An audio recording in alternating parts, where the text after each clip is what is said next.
Rasulillah wa ala alihi wa ashabihi wa mawalah, la haula wala quwata illa billah.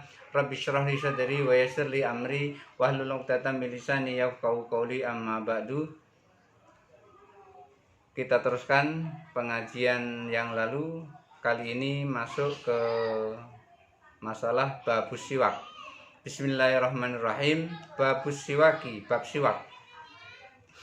As-siwaku sunnatun. Bersiwak itu hukumnya sunnah. Lima ruwat Aisyatu radhiyallahu anha, berdasarkan riwayat dari Sayyidatina Aisyah radhiyallahu anha, anna Nabi sallallahu alaihi wasallam qala, bahwa Nabi sallallahu alaihi wasallam bersabda, as-siwaku mutahhiratun lil fami. Bersiwak itu bisa membersihkan mulut, mardhatun lirabbi, dan juga bisa mendapat ridho dari Allah. Ternyata bersiwak atau dalam bahasa kita sehari-hari itu gosok gigi. Cuman kalau gosok gigi pakai sikat gigi, kalau bersiwak itu pakai kayu, namanya kayu siwak. Orang yang bersiwak dengan kayu siwak, maka orang yang bersiwak itu yang pertama bisa membersihkan mulut. Dari bau-bau mulut itu bisa bersih karena bersiwak. Kemudian mardhatun lirabbi, dan juga mendapat ridho dari Allah. Orang yang bersiwak, pertama mulutnya bersih, yang kedua mendapat ridho dari Allah Subhanahu wa taala. Hadis ini diriwayatkan oleh Imam Bukhari, diriwayatkan oleh Imam Nasai, Ibnu Majah, kemudian Imam Darimi dan Imam Ahmad. Wa istahabbu fi thalathati ahwalin. Bersiwak itu disunahkan pada 3 hal, pada 3 kondisi. 3 kondisi ini disunahkan untuk bersiwak. Selain 3 kondisi ini tidak disunahkan, hanya mubah saja. Tapi kalau sudah pada 3 kondisi ini disunahkan untuk bersiwak. Seperti apa 3 kondisi itu? 3 kondisi itu, yang pertama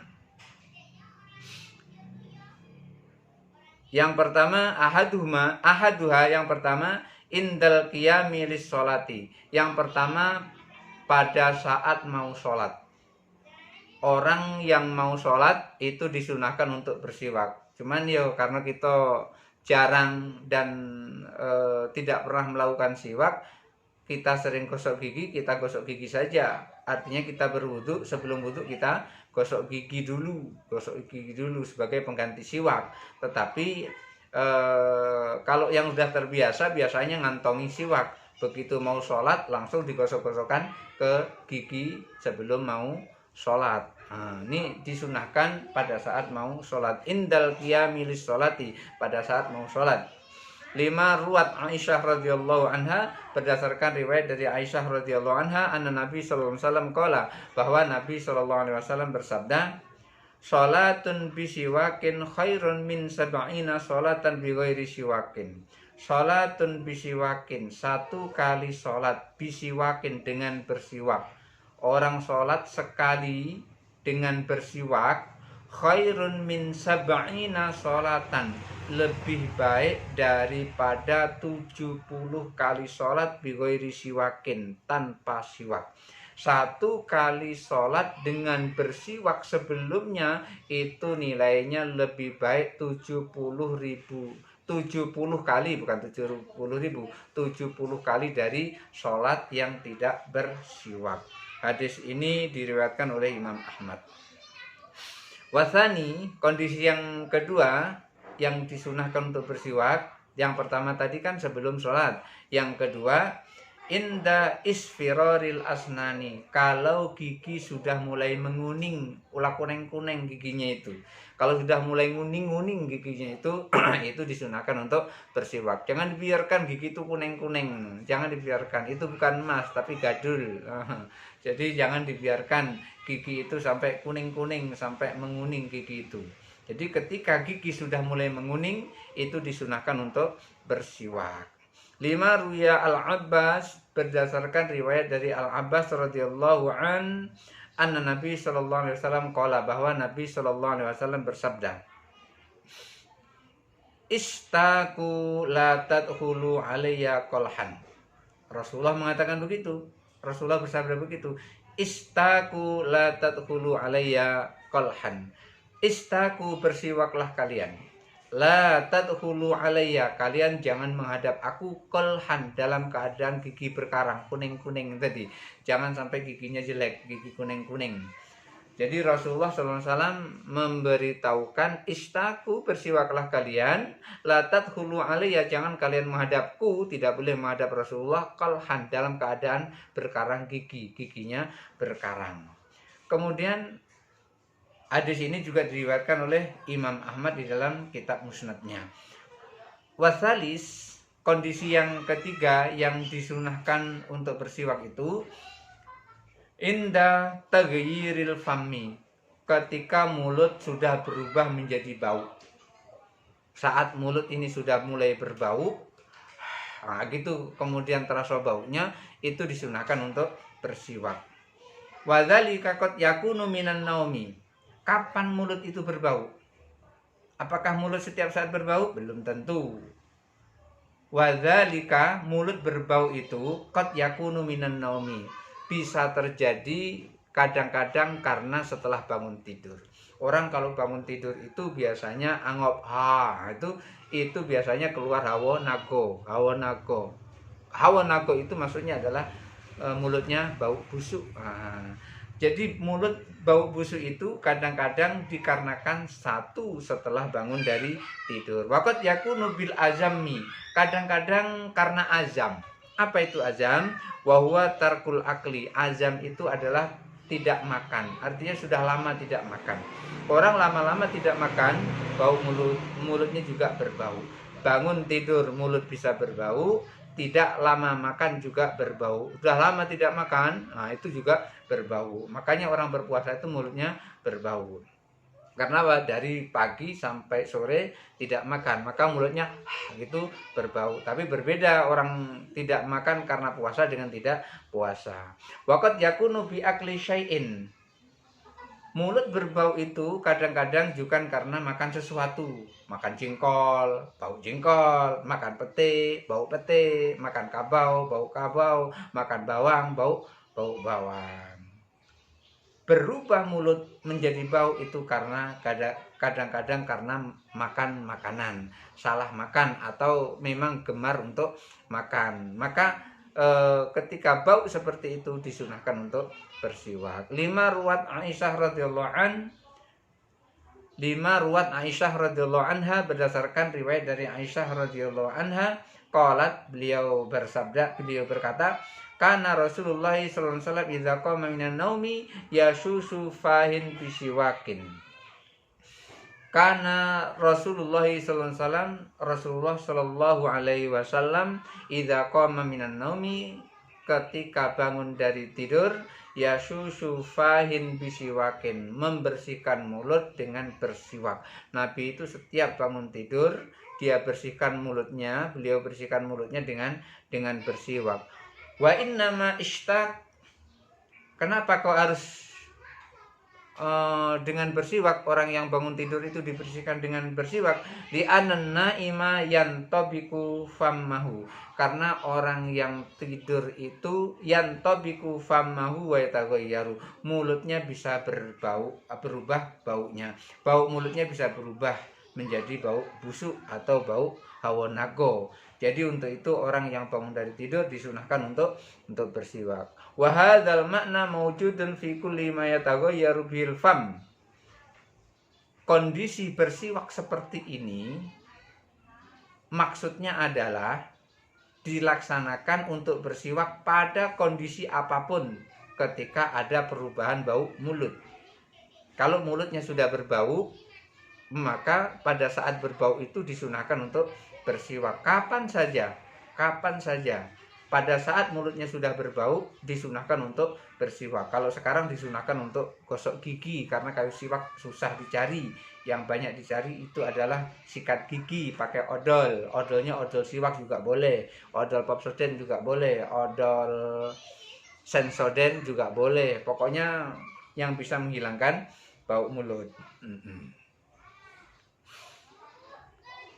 Fawajaba ayustahabba lana siwak. Maka pada saat bau mulut sudah berubah menjadi busuk, maka wajib disunahkan. Gimana wajib disunahkan itu? Artinya dianjurkan untuk bersiwak. Jadi kapan kita itu dianjurkan bersiwak? Ketika terjadi 3 perubahan, 3 kondisi. 3 kondisi kita dianjurkan untuk bersiwak. Kondisi pertama adalah setelah bangun dari tidur. Setelah bangun dari tidur, mulut kita menjadi bau, disunahkan untuk bersiwak. Yang kedua, itu ketika gigi sudah menguning, karang gigi sudah menguning, maka beruntung yang sudah tidak punya gigi lagi, tidak akan menguning giginya. Kenapa kok demikian? Karena nggak ada lagi giginya, maka tidak ada isfirorus asnan tuh nggak ada.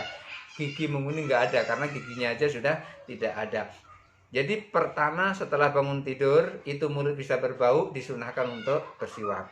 Yang kedua, gigi kalau sudah menguning disunahkan untuk bersiwak. Dan yang ketiga, pada saat memakan makanan yang menyebabkan bau mulut, maka juga disunahkan untuk bersiwak. La yakrahu illa fi halatin wahidatin. Bersiwak itu tidak makruh, justru malah sunnah, kecuali pada satu hal. Yakrahu illa fi halatin wahidatin. Bersiwak itu sunnah, tetapi kecuali dalam satu hal. Apa satu hal itu? Wa huwa lis-shaimi ba'da zawali. Satu hal yang tidak disunahkan untuk bersiwak itu, walaupun mulutnya berbau, itu adalah satu hal itu untuk orang yang berpuasa setelah zawal, setelah matahari tergelincir ke arah barat. Setelah matahari tergelincir ke arah barat, tidak disunahkan lagi untuk bersiwak. Kenapa kok demikian? Kan baunya mulut. Maksudnya baunya mulut setelah pada saat zawal itu kan berbau sama sekali. Artinya baunya bukan main, bau sekali. Kenapa kok malah nggak disunahkan untuk bersiwak? Ini penjelasannya. 5 ruya Abu Hurairah radhiyallahu anhu anna Nabi sallallahu alaihi wasallam qala. Berdasarkan riwayat dari Abu Hurairah radhiyallahu an bahwa Nabi sallallahu alaihi wasallam bersabda, li hulufi fammis shaimi atyabu indallahi min rihil miski. Li hulufi fammis shaimi, untuk bau mulut orang yang berpuasa. Ini orang berpuasa kan mulutnya bau. Bau mulut orang yang berpuasa itu atyabu indallahi, lebih harum di sisi Allah, min rihil miski, dibanding dari baunya minyak misik. Bau waktu puasa itu bau bukan main, itu di sisi Allah itu lebih harum daripada harumnya minyak misik. Nah, itu kenapa kok kita tidak boleh bersiwak, tidak boleh gosok gigi setelah zawal, setelah matahari. Bukan tidak boleh artinya haram, tidak, tetapi makruh. Tidak boleh itu makruh kalau kita gosok gigi atau kita bersiwak setelah matahari tergelincir ke arah barat pada saat kita puasa. Kenapa? Karena bau mulut orang yang berpuasa itu lebih bau, lebih wangi daripada minyak misik di sisi Allah, bukan di sisi manusia, tapi di sisi Allah. Karena apa? Karena yang baik di sisi manusia belum tentu baik di sisi Allah. Yang tidak baik di sisi manusia belum tentu tidak baik di sisi Allah. Jadi yang penting itu kita ngikuti apa maunya Allah, jangan mengikuti apa maunya manusia. Kalau kita ngikuti apa maunya manusia, bingung sendiri kita. Tetapi kalau kita mengikuti maunya Allah, Allah tidak neko-neko, Allah tidak aneh-aneh. Allah hanya memiliki satu kemauan yang diridhoi oleh Allah Subhanahu wa taala. Sementara manusia antara satu dengan yang lain kemauannya tidak sama. Kalau kita mengikuti manusia, makanya bingung sendiri. Allah cuma satu, maka ketika kita mengikuti Allah, kita tidak akan bingung, justru kita akan tenang. Orang yang mengikuti Allah tidak akan peduli dengan kata orang.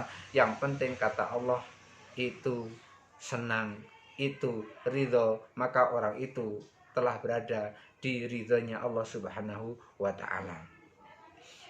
Maka orang yang berpuasa mulutnya bau setelah zawal tidak dianjurkan untuk bersiwak. Kenapa kok tidak dianjurkan untuk bersiwak? Wasiwaku yang yaqta'u dzalika. bersiwak itu bisa memutuskan, bisa menghilangkan bau harum itu tadi. Bau harum yang lebih harum dari minyak misik itu akan hilang dengan adanya bersiwak. Untuk itu, kalau matahari sudah berada ke arah barat, jangan bersiwak pada saat berpuasa. Fawajaba ayakroha, maka dimakruhkan kalau kita bersiwak setelah matahari tergelincir. Karena apa? Menghilangkan bau wangi di sisi Allah pada saat kita berpuasa itu tadi. Dengan adanya siwak, baunya hilang, menjadi netral lagi, tidak wangi lagi di sisi Allah. Dan kenapa kok kita tidak boleh menghilangkan bau mulut, tidak boleh gosok gigi setelah zawal, setelah matahari tergelincir ke arah barat pada saat kita puasa? Kenapa? Yang pertama, memutuskan atau menghilangkan bau wangi di sisi Allah. Yang kedua, wali annahu atharun ibadatun, karena bau mulut itu yang kita anggap bau busuk itu atharun ibadatun, itu bukti kalau kita beribadah puasa. Itu bukti kalau kita puasa Senin dan Kamis. Itu bukti kalau kita puasa bayat 13, 14, 15. Itu bukti kalau kita puasa Daud, sehari puasa sehari tidak, sehari puasa sehari tidak. Itu bukti kalau kita puasa di bulan Ramadan pada saat kita di bulan Ramadan. Itu bukti kalau kita puasa Syawal pada saat kita berada di tanggal 2, 3, 4, 5, 6, 7 Syawal atau berada di bulan Syawal. Itu bukti kalau kita sedang berpuasa. Maka dengan disikat itu, bukti itu akan menjadi hilang, bukti itu akan menjadi berkurang, bukan hilang. Bukti itu akan menjadi berkurang karena hilang bau yang lebih harum daripada bau minyak misik itu tadi. Wali annahu atharu ibadatun masyhudun, karena itu adalah bukti kalau kita telah beribadah puasa, dan itu yang disaksikan. Artinya itu saksi bahwasanya kita sedang berpuasa. Untuk orang yang berpuasa itu bau mulut orang berpuasa itu merupakan saksi baginya. Bitoyibi, dengan keharumannya di sisi Allah Subhanahu wa taala. Fakariha izalatuhu, maka makruh menghilangkannya. Kada misyuhada, sebagaimana darah para syuhada. Maka darah para syuhada itu makruh kalau disiram. Jadi orang yang meninggal karena syuhada perang di jalan Allah, darahnya berceceran, itu tidak dicuci darahnya, tapi dikuburkan saja dengan pakaian-pakaiannya yang terkena darah itu. Maka orang yang berpuasa, bau mulutnya itu sebagai saksi kalau dia berpuasa, sebagaimana darah syuhada sebagai saksi dia mati syahid atau meninggal dalam keadaan syahid di medan perang. Wal mutahabu ayyastaka ardon, dan disunahkan ketika bersiwak itu ardon, menyilang, begini, begini, menyilang, begini. Disunahkan kalau menyiwak itu adalah menyilang, sunnah. Artinya tidak wajib. Sunnah itu apa?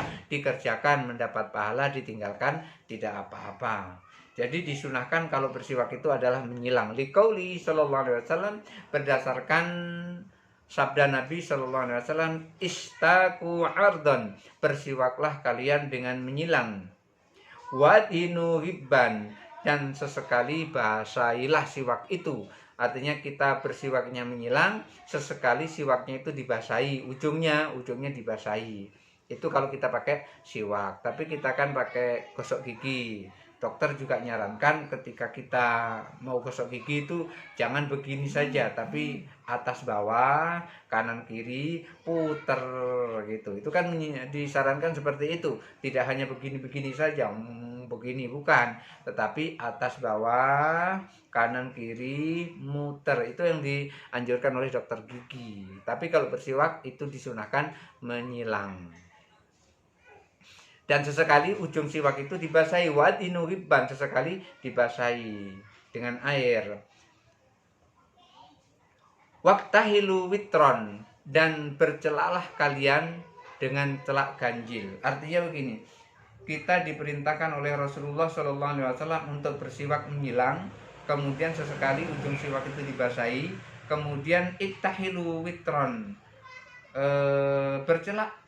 bercelak ganjil. Ganjil itu seperti ini. Misalnya nih celak dari sini.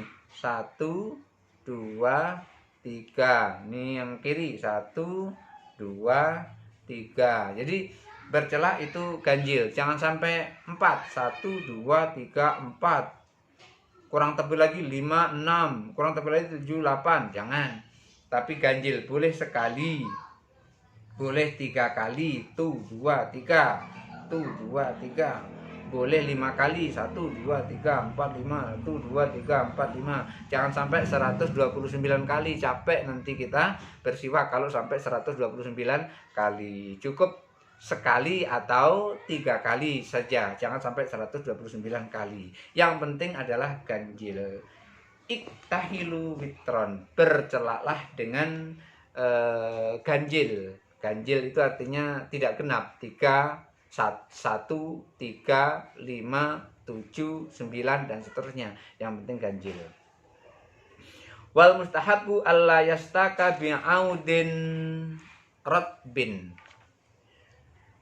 Wal mustahabu dan disunahkan, dianjurkan alla yastaka bi'audin, jangan bersiwak dengan kayu ratbin. Jangan bersiwak dengan kayu ratbin, kayu basah. Kayu itu belum kering, masih basah. Jangan bersiwak dengan kayu basah. Ini memang kayu siwak tapi masih basah. Jangan dipakai dulu. Nunggu kering dulu kayu siwak itu, baru dipakai untuk bersiwak. Jangan bersiwak dengan kayu basah. Layak laung, dan jangan bersiwak dengan kayu walaupun itu kayu siwak tapi kayu hasil dicabut. Jangan menggunakan siwak tapi hasil kayu yang dicabut, tetapi menggunakan siwak hasil kayu yang dipotong atau dipatah, bukan dicabut. Kalau dicabut otomatis mati kayu siwaknya, habis nanti. Punya batang kayu siwak cuma 1, dicabut habis. Jadi dipotong saja, dipotong sudah itu dikeringkan. Jadi kita bersiwak dengan kayu siwak yang kering, jangan kayu siwak yang masih basah, dan jangan kayu siwak yang berasal dari yang dicabut. Wala bayabis, dan jangan bersiwak dengan kayu keras. Kita tidak boleh bersiwak dengan kayu keras. Walaupun itu kayu siwak, tapi kalau dia kondisinya sangat keras, jangan dipakai itu. Kenapa? Yujrihul lithata. Karena kalau kita bersiwak dengan kayu keras itu bisa menyakiti gigi bisa menyakiti gusi bisa berdarah. Akhirnya bukan menghasilkan kebaikan, justru menghasilkan keburukan. Kenapa? Gusinya berdarah. Gara-gara apa? Gara-gara kayu siwaknya keras. Maka jangan bersiwak dengan kayu yang keras. Bal yastaku bi'audin baina audaini. Tetapi bersiwaklah dengan kayu di antara 2 kayu. Tongkat di antara 2 tongkat. Batang kayu di antara 2 batang kayu. Artinya apa? Tengah-tengah. Kalau ini kayu panjang segini, maka yang diambil yang tengah. Artinya jangan yang pinggir sekali, jangan yang pinggir sekali. Maju sedikit juga boleh, maju lagi juga boleh, maju lagi juga boleh. Jadi bersiwaklah dengan yang tengah-tengah. Kalau kita punya kayu sebatang ini, kayu siwak, potong tengah. Potong tengah, yang tengahnya itulah untuk bersiwak. Jangan bersiwak di pinggirnya, tetapi bersiwak di tengah-tengah. Lalu pakai apa kita membersihkan gigi itu atau bersiwak itu? Bi ayyi syai'in istaka mimma yaklaul qalha. Boleh juga bersiwak dengan sesuatu. Boleh bersiwak dengan sesuatu di mana sesuatu itu bisa merontokkan karang gigi, bisa menghancurkan karang gigi, bisa menghilangkan karang gigi. Dengan apa saja? Dokter yang paling tahu, bagian kesehatan yang paling tahu dengan apa untuk menghilangkan karang gigi itu. Wayajilu tagyiru, dan dengan apa yang bisa menghilangkan bau mulut. Jadi bersiwak itu boleh dengan apa saja, yang penting apa saja itu bisa menghilangkan karang gigi dan bisa menghilangkan bau mulut. Seperti apa misalnya? Kal khorqatil khosnati, seperti kain yang kasar. Kain yang kasar itu bisa untuk bersiwak. Jadi bisa digosok-gosokkan kayak gini, kain yang kasar, bukan kain halus, kain yang kasar. tapi tidak menyakiti gigi, tidak menyakiti gusi. Wa ghairuha, dan yang lainnya ajza'u boleh. Kain kasar atau apa saja yang penting bisa menghilangkan karang gigi, bisa menghilangkan bau mulut, maka boleh dipakai untuk bersiwak. Li'annahu yahsulu bil maksud, karena dengan begitu maksudnya adalah berhasil. Tujuan bersiwak itu berhasil. Apa tujuan bersiwak? Membersihkan gigi. Tujuan bersiwak membersihkan gusi, membersihkan gigi supaya giginya tidak menguning-uning. Kemudian juga menghilangkan bau mulut, supaya bau mulutnya tidak menyembur keluar. Artinya tidak ada lagi bau busuk, yang ada adalah bau wangi. Itu tujuan bersiwak, membersihkan gigi dari kuning-kuning, kemudian menghilangkan bau mulut.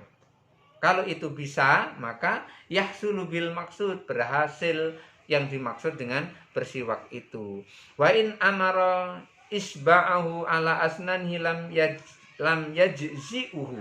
Lalu bagaimana kalau bersiwak dengan dengan jari, misalnya gini, kan ada orang bersiwak tuh seperti ini, seperti ini, kan kadang ada yang seperti itu.